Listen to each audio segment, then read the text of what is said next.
नमस्कार। प्रभात साक्षी news network पर आप सभी का स्वागत है। पश्चिम बंगाल की राजनीति में आज उस समय बड़ा भूचाल आ गया जब तृणमूल कांग्रेस में बड़ा विभाजन हो गया और कोलकाता के मेयर पद से फिरहाद हकीम के इस्तीफे के साथ ही देश के एक बड़े नगर निकाय से तृणमूल कांग्रेस का वर्षों पुराना शासन खत्म हो गया।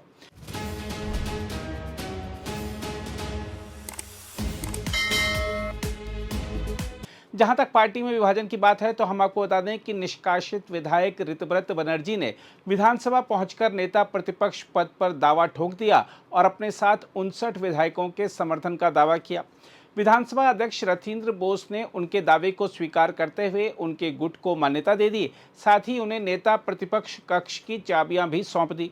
ऋतव्रता बनर्जी ने कहा कि तृणमूल विधायक दल में 58 विधायकों की टीम है जिन्होंने पार्टी चुनाव चिन्ह पर जीत हासिल की। 2 अन्य विधायक भी हमारे खेमे में शामिल हो सकते हैं।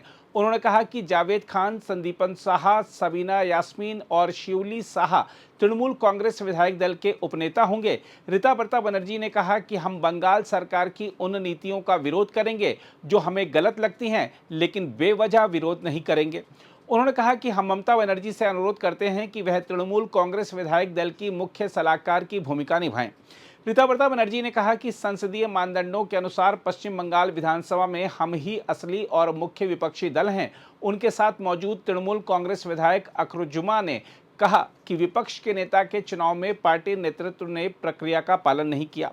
हम आपको बता दें कि तृणमूल नेतृत्व ने वरिष्ठ नेता सोमदेव चट्टोपाध्याय को नेता प्रतिपक्ष बनाने का फैसला किया था, लेकिन विद्रोही खेमे ने इसे मानने से इनकार कर दिया। विद्रोही विधायकों ने एक पत्र सौंपा है जिसमें ममता बनर्जी को दल का नेता, ऋतव्रत बनर्जी को नेता प्रतिपक्ष तथा शिवली साहा, जावेद खान, संदीपन साहा और सबीना यास्मीन को उपनेता घोषित किया गया है। हम आपको बता दें कि 294 सदस्यीय विधानसभा में तृणमूल कांग्रेस के पास कुल 80 विधायक हैं। विद्रोही गुट का दावा है कि उनके पास 2/3 से अधिक विधायकों का समर्थन है, जिससे यदि भविष्य में दल बदल की स्थिति बनती है तो वे दल बदल विरोधी कानून से बच सकें। यह पूरा विवाद चुनाव परिणाम आने के बाद तेजी से बढ़ा। बीजेपी नेता शुभेंदु अधिकारी की सरकार बनने के बाद तृणमूल कांग्रेस में बैठकों से विधायकों की गैर हाजिरी चर्चा का विषय बनने लगी। 6 मई को ममता बनर्जी के आवास पर हुई बैठक में 80 में से 71 विधायक पहुंचे थे। 19 मई को यह संख्या घटकर 65 रह गई और 31 मई तक केवल 20 विधायक ही बैठक में उपस्थित हुए। इसे साफ संकेत मिला कि पार्टी के भीतर असंतोष गहराता जा रहा है। संकट तब और बढ़ गया जब ऋतव्रता बनर्जी और संदीपन साहा ने विधानसभा अध्यक्ष से शिकायत की कि नेता प्रतिपक्ष नियुक्ति संबंधी पत्र में उनके हस्ताक्षर जाली तरीके से इस्तेमाल किए गए हैं। दोनों नेताओं का आरोप था कि जिस बैठक में प्रस्ताव पारित होने का दावा किया गया वैसी कोई प्रक्रिया हुई ही नहीं। उनका कहना था कि उपस्थिति पंजिका में किए गए हस्ताक्षरों को प्रस्ताव पत्र पर दिखा दिया गया। इसके बाद तृणमूल कांग्रेस ने दोनों विधायकों को दल विरोधी गतिविधियों के आरोप में निष्कासित कर दिया। निष्कासन के बाद संदीपन साहा ने पार्टी नेतृत्व पर तीखा हमला बोला। उन्होंने कहा कि पार्टी अनैतिक काम करने वालों का समर्थन करती है और नैतिक बात उठाने वालों को बाहर निकाल देती है। वहीं ऋतव्रता बनर्जी ने आरोप लगाया कि चुनावी हार के बाद भी पार्टी आत्ममंथन करने की बजाय अभिषेक बनर्जी के लिए तालियां बजवाने में लगी रही। उन्होंने यह भी कहा कि पार्टी में फैसले अब लोकतांत्रिक तरीके से नहीं हो रहे हैं। इस पूरे घटनाक्रम में सबसे महत्वपूर्ण बात यह है कि विद्रोही गुट ने ममता बनर्जी पर सीधा हमला नहीं किया है। उनका निशाना मुख्य रूप से अभिषेक बनर्जी और उनके बढ़ते प्रभाव को माना जा रहा है। विद्रोही विधायकों के पत्र में भी ममता बनर्जी को ही नेता स्वीकार किया गया है।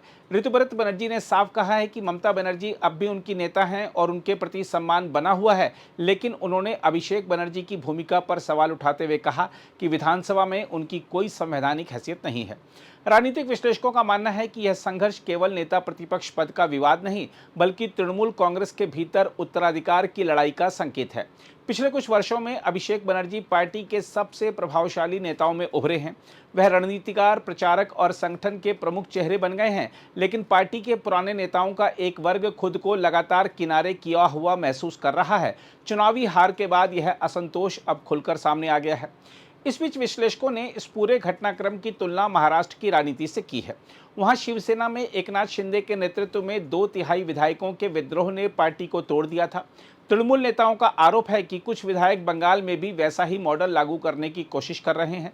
ममता बनर्जी ने भी इस संकट पर प्रतिक्रिया देते हुए कहा कि पुलिस विधायकों को डराकर पार्टी तोड़ने की कोशिश कर रही है।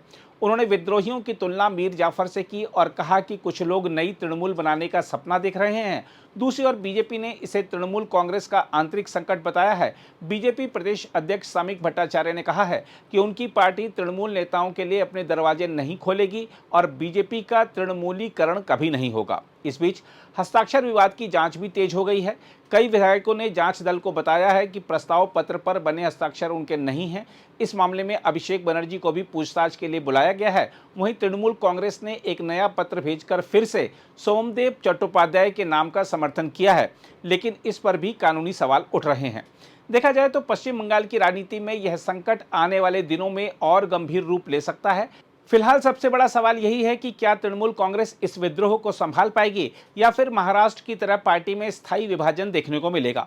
यहाँ सवाल यह भी है कि विधायक दल में विभाजन के बाद अब क्या तृणमूल कांग्रेस के नाम और उसके चुनाव चिन्ह पर भी विद्रोही गुट अपना दावा ठोंकेगा। अगर आप भी लेना चाहते हैं देश दुनिया की तमाम जानकारी तो आज ही सब्सक्राइब करें हमारे चैनल को। साथ ही नीचे दिए बेल आइकन को जरूर दबाएं ताकि हर अपडेट आप तक पहुंच सके।